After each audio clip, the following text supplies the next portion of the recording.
نحمدہ ونصلی علی رسولہ الکریم اما بعد فاعوذ باللہ من الشیطان الرجیم بسم اللہ الرحمن الرحیم الصلاۃ والسلام علیک یا رسول اللہ وعلی آلک واصحابک یا حبیب اللہ۔ آج کا ہمارا حدیث کا بیان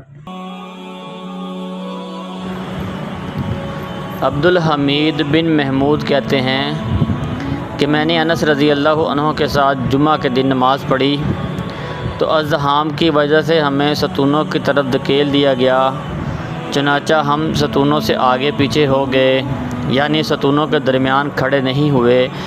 اس پر انس رضی اللہ عنہ نے فرمایا، رسول اللہ صلی اللہ علیہ وسلم کے دور میں ہم اس سے بچا کرتے تھے، یعنی ستونوں کے درمیان صفیں نہیں بناتے تھے۔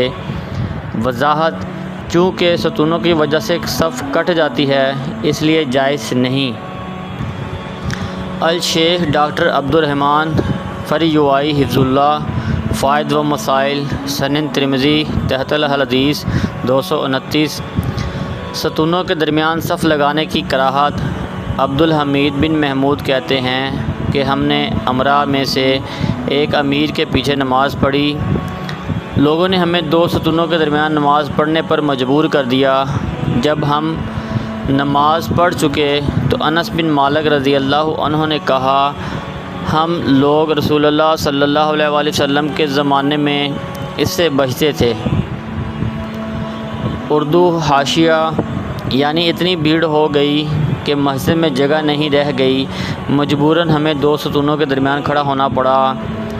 اگر مجبوری ہو تب ستونوں کے درمیان صف لگائی جائے، ورنہ عام حالات میں اس سے پرہیز کیا جائے۔